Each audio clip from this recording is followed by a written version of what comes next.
Good evening and welcome. This is the Literary Talk Show. I'm the host of the talk show. I hope you're going to enjoy it. We're going to have some really interesting people coming up. So the next half hour will be both informative and entertaining. So don't go anywhere. We are the Literary Talk Show. Right on!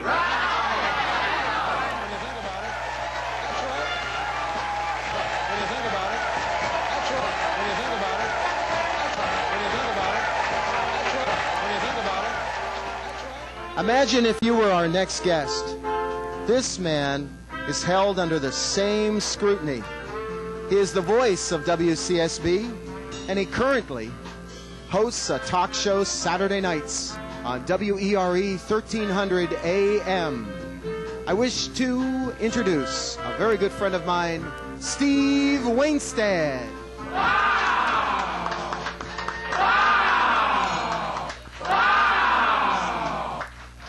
Great to have you here. Look at this show as a process. I mean, like I was on a process for our Canadian listeners. You were on WCSB, and you still are for years and years. I was on college radio as well, WRUW, and of course you're now on WERE, a commercial leap, as you will. And think of this show as a commercial leap. Okay. Selling out big time. When do we go to break? When we go to break? Commercials.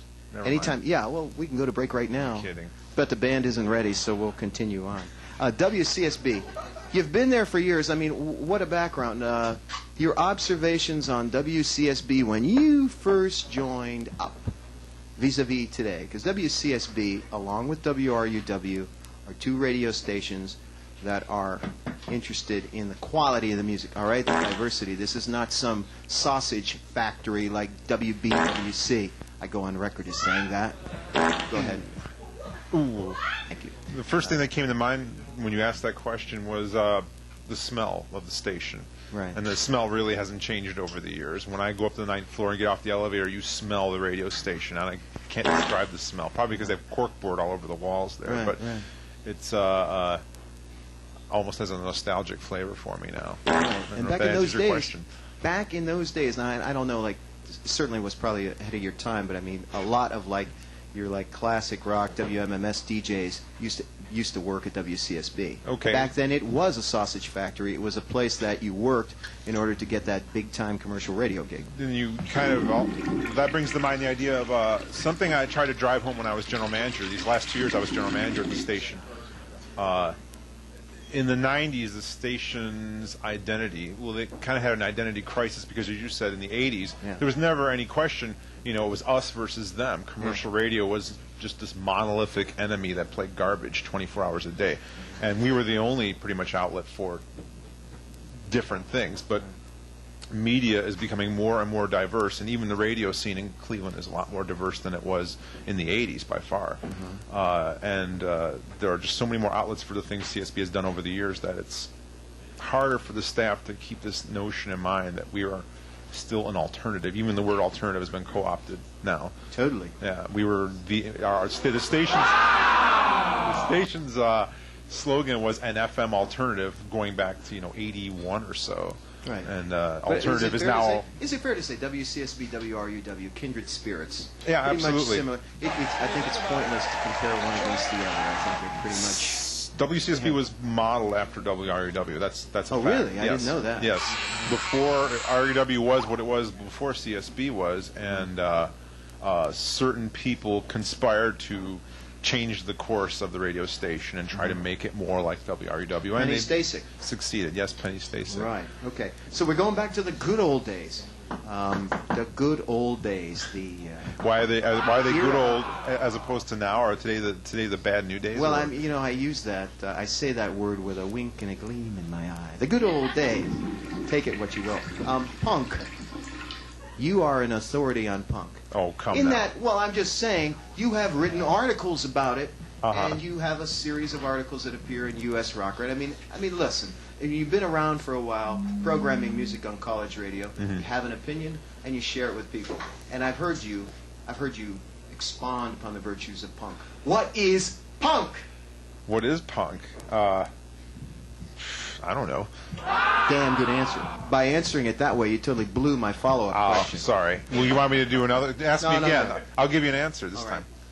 What is punk? Well, punk is actually just another embodiment of the spirit of rock and roll, which has really prevailed since the 50s and probably takes its roots from black music of the 40s and 30s. And if you look at the riots when classical music was played over the centuries, when some new composer broke the rules, or what about when the Germans tore the seats out when the Beatles wore toilet seats around their head? Was that punk? Right. Nature or nurture? Is this an attempt to confuse me? No, not at all. Is a person born into punkdom? Oh. Or does your external environment vis-a-vis post-industrial landscape of Northeast Ohio cause you to morph, if you will, into a punk? Go. This is a fundamental debate in psychology. So you say the environment makes the child. I don't know. I tend to believe I lean that way. Yeah. Yeah. And I think it's a combination of things. Some people go into punk because they have brain chemistry that's not right, and it's the only socially acceptable outlet for them to smash things and be rude to other people. Right. Whereas other people are intellectually alienated from society. Exactly. And there's no other niche for them. In those days, at least in terms of, Anastasia is fond of saying, dramatically I may add, September 1991. Everything changed. Everything. Why, is that the day Zaza broke up? Good one. Apparently it's the day that Nirvana released their album, for those listening at home. Their quintessential breakout LP. And I'm thinking, like a kid in Bay Village on his skateboard or whatever considers himself a punk is a far different thing than what it was like to be punk in the lakefront back in '84 and '85. Yeah, right? Totally. Yeah. You've been doing some stuff for the U.S. Rocker, some very astute articles, I think. I enjoy you reading your stuff along with Anastasia. I love her poison pen, and I love your perspective as well. Your last article that I remember in the current issue was the one about like growing old as a punk. Yeah. Per se, I mean growing old, Growing old, staying punk. Yeah. Your observations again. Share it with the audience. In a few words, word of mouth is how most people find out about the music they're into. Yeah. And when you get older and you lose touch with most of your friends, then your only places to find out about new music is you watch, VH1. I was watching Jesus Christ Superstar for the first time last night. I never saw it. Then you turn into a freak. Well, you're in your 30s and you're wandering aimlessly around record stores. You turn into a pink, not a freak. A pink. A pink. Well, that's Stang and all that. Not necessarily. I mean, you struggle with pinkdom. You struggle with it. I wish the word would go into common usage because there's really no other way to describe, pink normal. It's just I can't think of a better way to describe these people. This is just my opinion. To become a pink, I think, is strong. To fall into the essence of being a pink is one thing. To fight the onset of pink, yes, that's a noble struggle, one that I think we all deal with. Okay. I'll buy that. I know I've lost half the audience here, but hang with me if you can. I mean, for myself personally, I feel like a freak. I go into the Lakewood Record Exchange and I wander around looking through the records, and some kid, with a shaved head, 19 years old, comes up to me and says, "Can I help you with anything, sir?" And it's like, well, no, Sonny, I'm doing just fine. Say, which way are the Dean Martin records? I deal with it. And your article said, I think the focus of your article was the line where you said that the people that you know that are in their 30s that are still into, quote, alternative rock are people who on one level or another are still involved in a business. Doesn't mean they're making big bucks, but they got a band or they got a record store, they're doing stuff like that. So those of you that are watching at home, soul searching. Think about it. Yeah. It was a great perspective. Wow. Well, now, I read in Random Notes. I didn't think it would make that much of an impact. Well, it did at the time. If it Then made next month's article will totally wipe that clean. It'll be internet-oriented once No, again. I read somewhere like in Random Notes in Rolling Stone, the bass player for that, that alternative trio, 311. I think they're a trio. Oh. Right. Right. He referred, like Bowie came backstage to visit him. And he referred to Bowie as, "Oh, thank you, sir." Bowie was really pissed. Good. That's kind of cool in a way, The old fart won't even do his old songs when he tours. Exactly. Why go see Bowie? Do his new material? It's all garbage. It is all garbage. What do you think about it? That's right. Shocking. Look at the Kiss makeup tour. I've been saying for years, Kiss should do a full makeup tour, just do the 70s stuff, and look what a huge success it was. It was. It was. So We're Bowie talking should commercial. do the Ziggy Stardust We're thing all talking over. commercial. Yeah. We're talking commerciality right now, which leads us to my next topic. You are now doing a talk show on commercial radio. I sold out. And it's damn time that you did. I work for the man. You deserve to work for the man. WERE 1300 Saturday nights. Technically Sunday mornings, but as far as I'm concerned, it's Saturday night. No one listens to the radio Sunday morning. No. If you tell them Sunday morning, then they'll think, it's public roundtable, a municipal discussion. Yes, exactly. Something like that. Sewer lines being discussed, And, Hey, watch it. Sorry, Joe. 2 a.m. until 5? 2 to 5 a.m. Saturday And, night. how does your, tell us a little something about the WERE show. I was really uptight about it, like maybe the first 7-8 months I was doing it, and Right. now I'm like the point where I've been on for a year, and I find that, I like saying nobody listens. Maybe I don't know how many people listen. They tell me the ratings go up every ratings period that I'm in, but the absurdity of that is that they're talking about 11 p.m. to 6 a.m. Is that so? I'm in there somewhere, I wanted to do the bell. I wanted to make you feel at home. Good night. Ding, ding, ding. What is your? That is like your signature, right? Me? The bell? Yeah. Well, the bell along I have with a the desk Sun bell. Press, right? With the Right. Sun Press police blotters. The police blotters are, as I like saying, the show is nothing more than a vehicle for the Sun newspaper's police blotters. So, And we could be thankful for that. uh, Please tell everyone how they can find WCSB on their computer. oh, well, just check our website out. That's www.wcsb.org. It's simple enough. And all the information you need is there, the program schedule, how to listen to us through the Internet. We were the first station in Cleveland to broadcast through the Internet. Blah, blah, blah, blah, blah. Thank you. Sure. Ladies and gentlemen, Steve Wainstead. Aren't you happy?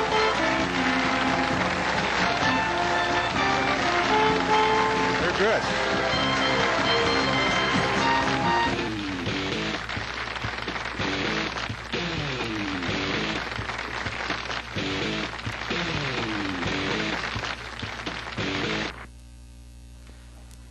Outsiders may say that Clevelanders are a bunch of babushka heads, but I know they're not. Hi, I'm Andy Timothy, president of the Literary Cafe Network, and I believe in Cleveland. Welcome back to the Literary Talk Show. I'm Chad Stanley, your genial host. It is my privilege right now to introduce to you a very talented. She's a poet. Heck, she's a performance artist. I want to please introduce J. Jordan Bach.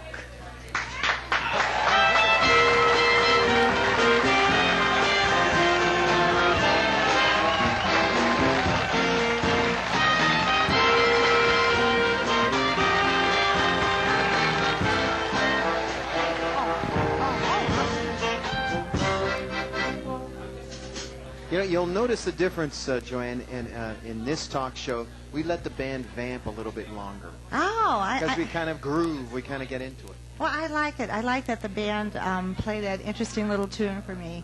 I appreciate it because of my vampire poetry. So thank you very much. All right, let's give a little background, a little detail, a little je ne sais quoi. Your name is, well, I'll refer to you as Joanne, but your Right. your penmanship name, your writing It's J. name, Jordan Bach. J. Jordan Bach. Yes. And you are a poet. Yes. Now, I first caught wind of your act or your persona or your craft, whatever, at the Barking Spider, Yes. University Circle. Yeah. By the way, a free plug for the Barking Spider. It's a very, very nice place to see It's a poetry. cool place. Yeah. A cool place. Cool bar. A lot of wonderful acts get there. A very, very there. mellow kind of place, Yeah, too. it's very mellow. Very but rustic, wood grain, kind of like here. rustic. Yeah, it is. It is kind of like this place. except Aaron, let's get a not shot as of the wood well grain. lit. Never mind. Anyway, I caught you there, and you're doing your poetry. Now, let's admit it. The printed word, it's undergone a revolution in the past few years. There is a phenomenon known as poetry slamming. Yes, yes. Where people who write poetry, the whole idea is they don't show up there and just stand at the microphone like some milquetoast and just Right. recite lines. They live the poetry. Yeah. Right? No, that's true. Actually, I was involved in helping to organize the slams in Cleveland. I mean, there were other poets also involved. Daniel Thompson was one of the originators of slam poetry in Cleveland. But it's a special genre, and it's respected, I think, by other poets. In the beginning, I think it was trashed a little bit, but I think now... It's got to survive on both levels, both on the Oh, printed yeah. page and Yeah. performance. It's real, yeah. When I saw you do that, though, Yeah. it was keep in mind now this was like a folk rock type of atmosphere. People drinking, carrying on. Yeah. If we can have a shot of the bar right now, they're pretty much behaving like they are right now. Pretty much like that. Yeah. Not paying much attention to the host. And then But you you took would the quiet stage. them, though. You took the stage, Yeah. and you're doing your poetry. And by the end of your poem, Yeah. it was like quiet, Quiet, yeah. peace in the valley. Yeah. That was cool. Oh, thank you. That was Thank cool you. because everyone got totally focused on what you were doing. Yeah. You weren't like screaming or shouting or anything. You were doing performance art. You Yeah. drew everyone into it. It was a quiet moment and it was intense. Yeah, And that's the thank first you. time I saw you. Yeah. The second time really that we hooked up was when I was playing in a band with some members of this band here tonight. We were playing at the Cleveland Public Theater. Yeah, that was And, fun. And we asked you to come up on stage and we jammed the blues, man. While you Yeah, recited poetry. that was really a wonderful night. I mean, I enjoyed that poem. It was adapted for the Christmas, 12 Bands at Christmas at that Exactly, time. yeah. That was a lot of fun. Yeah. Yeah, so I really enjoyed that too, and Well, poetry. I mean, that's like someone walking up to a musician or an artist or whatever and saying, oh, so you play music. What kind of music do you do? It's hard, to answer something like that. well, What in my type of poetry? What's your influence? And what's... who were my influences? Yeah, what do you Well, where are actually, you coming from? I would count. I do many different kinds of poetry. I mean, I think a lot of my, my mini fame came from my vampire poetry because it was like the erotic, sensual side of vampire. And I think a lot of people kind of like that, and, but at the same time, Bela Lugosi's dead. yes, I know. But at the same time, I think that, actually, I'm with the Poetry Cooperative. I'm one of the founding directors of the Poetry Cleveland Cooperative. Poetry Cooperative. Yes, the Cleveland Poetry Cooperative. And we kind of believe in enhancing all the, all the different forms of poetry. And we kind of encourage new poets as well as the established poets. And we have poetry readings all over town. We read for the opening of the Rock and Roll Hall of Fame. And what am I doing now? I mean, I guess I kind of started out doing kind of sensual, sexual poetry. Then I kind of segued into vampire eroticism. And So when then I saw you, it was an erotic presence. you saw me in my erotic phase, yes, the erotic era.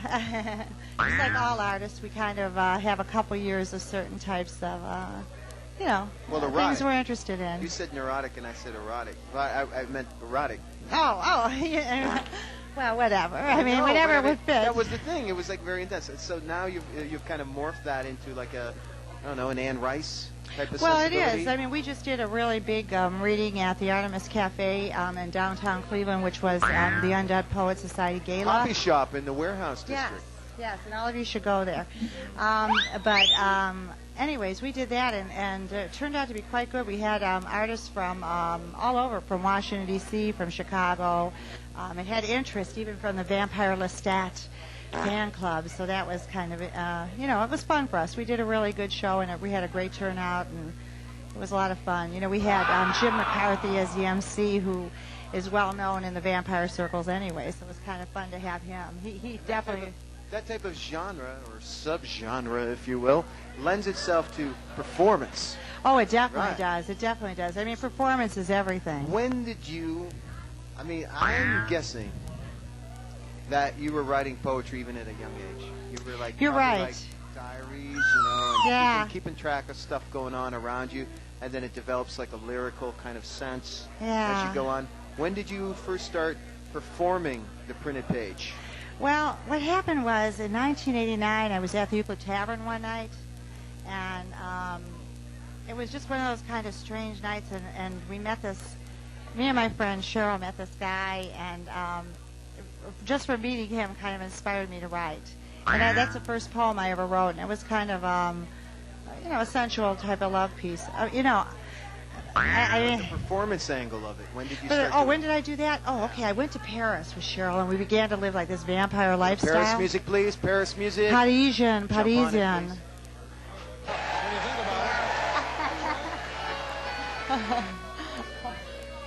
Yes, that's good. You were swept away with the. We were swept away into the vampire lifestyle. We ended up meeting these people who were like really, really younger than us, but it was like fun. They didn't care, and we just kind of had this life of staying awake till 6 in the morning and then sleeping till 2 and staying awake from 2 to 6. So it was fun. It was fun. We lived this vampire lifestyle in Paris and visited the porno bars and walked along Les Halles, and it was just a lot of fun. I mean, it was definitely an experience. Paris is always an experience. Oui. So, but that's when the performance started coming. I mean, I just kind of got... I was lost for a moment. I was lost in that image that you... Yeah, that's a great image, I found man. myself like walking along and... Yeah, walking along and being kissed along the quays, just being backed up against the wall and being kissed. Great. Googly moogly. Yeah. Joanne, you've got some stuff prepared tonight. Did you like to share with us here Yes, for the show? I have like a hot piece for the bar tonight. Hot and for piece. The Do you band. mind if the band kind of does a little... No, I'd like to have I would like that if the band played a little behind All it. right. Fellas, feel free to join in. Mellow. Wow, your steam, baby. Hot steam coming off the tables when I'm sitting next to you in a booth, having an iced wine to mark the contrast of the severe melting ocean that liquefies each of us into one another till I could barely tell the difference if we are connected below the chrome lip of the beige countertop. And my hand ventures under the edge to feel the plump firmness of your muscled thigh, growing strong, straining against and for my touch. Seeking to ignite the full throttle engine, juicing at the helm. Finger trip into the curve where the luscious beast lives for my pleasure. You belong to me. I own you when you're with me. You are my possession. Familiar pain tears a deep cut into my suffering heart, for it separates us as you get another drink to cool the wet urgencies of my libido, which is out of control whenever you're next to me. Hurry back. I'm burning, churning, churning. Kiss me now. Kiss me hard. Kiss me all over. Lover of 7 destinies, for you are the ring of fire and the diamond solitaire in my ring of dreams. Finish me now, do me deeply and fully, satisfy the trenches of desire. Love me now and forever, 'cause baby, I'm on fire. Wow. Ladies and gentlemen, J. Jordan Buck. Wow. That poem. Oh, love the surf guitar. Thank you. That was groovy. Holy dick deal. That that poem should be called "In the Wee Small Hours." Oh, yeah, that like is that. something to be in the wee I like that. That had spot. like a little Sinatra-esque thing about it. Yeah. Well, Joanne, thank you for coming here Thank tonight. you. J. Jordan Buck, ladies and gentlemen.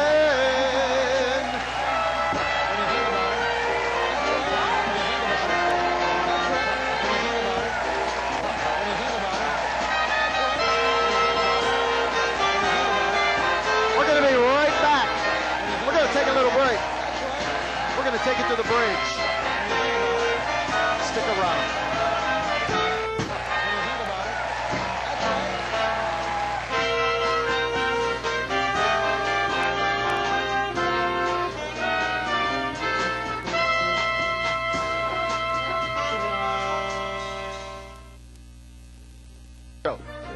We're going to do a little disco segment here, if you will. Immediately to my left is a scrambled word. We're going to have a couple from the audience come up and unscramble the mystery word. If they get it right, ho, ho, ho. A wonderful day spent at the Aquamarine Hotel and Resort. Ladies and gentlemen, hey, I've got a swinging disco couple here. Couple. Can I get your names, please? Ken Kanish. Hi, and what's your name? Sylvia. Sylvia. You come here often? Every week, honey. Well, if you can unscramble this word, you'll be jetted away for a fun-filled day and night at the Aquamarine Resort. I'm going to stop my jabbering and let you two lovebirds get to business. Ha ha ha, they'll never figure it out.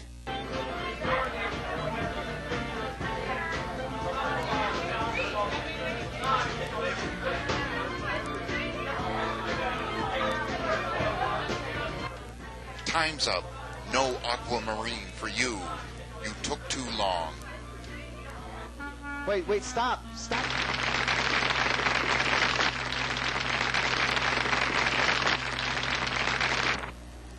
Well, I want to thank everyone for listening to this program. We've definitely had a lot of great guests tonight, a lot of great repartee, a lot of great conversation, a lot of great tomfoolery and buffoonery and what have you. Hey, you, man with the camera, I want a shot of my feet. Look at this. I'm in snow, in my slippers.